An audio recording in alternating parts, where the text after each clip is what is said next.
So today's video is about Dr. Huey, what it is. We're talking about roses. I had a friend ask me, say, hey, what the hell's a Dr. Huey? We're talking about a sprout sprouting up from the bottom of his rose.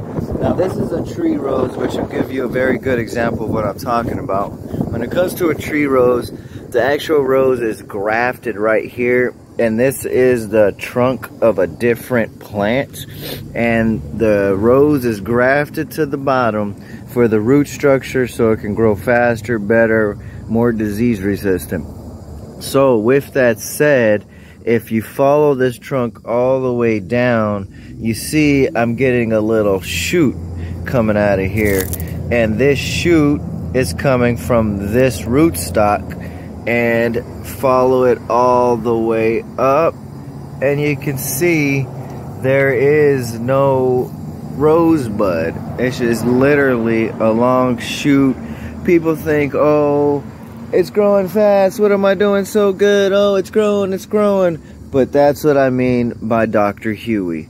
This is, the rootstock is actually, I think, the rootstock from a wild rose. So that means like the new patented roses can grow strong even though they're weak. They get the properties of the wild rose and the strength of the wild rose by grafting the rootstock to the new rose bushes. So what I'm getting at here is this shoot that's coming out from the bottom rootstock is from a wild rose, which will never flower.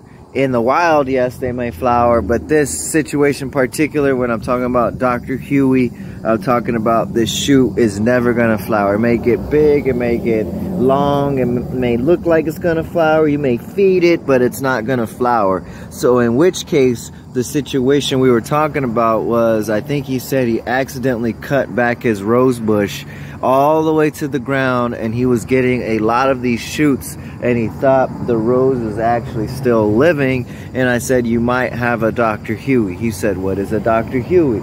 Thus is the explanation of this video.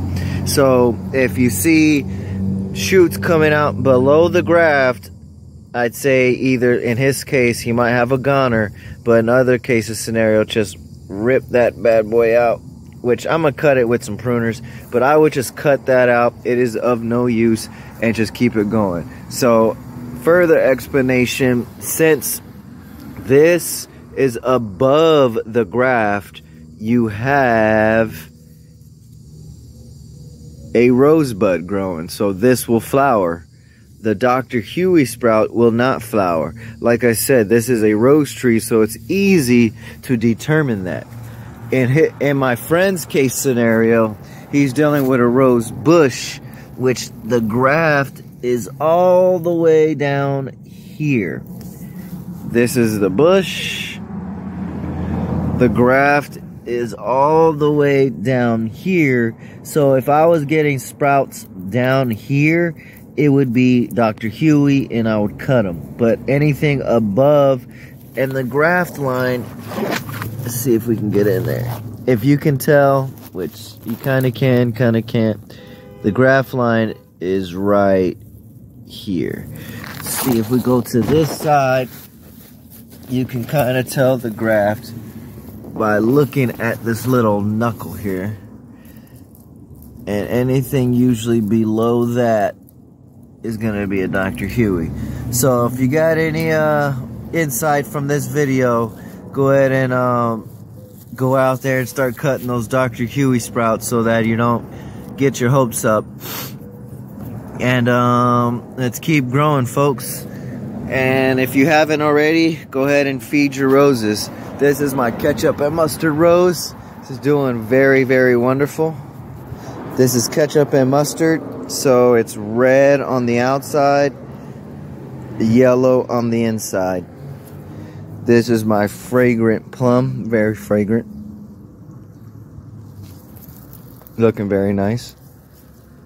This bush is only about 1.5 years old, so the flowers are a little small. This one's about 5 to 6 years old, so it's booming, and it's super cool. I like to flip these upside down, let them dry out, and this makes for a wonderful dried rose. I guess since I'm in Arizona, this can be considered the ASU Sun Devil rose, which my old boss from an old job from long ago came up with that. But yeah, over and out, garden folk. Oh, P.S. Look at my dragon fruit. Ain't it looking amazing?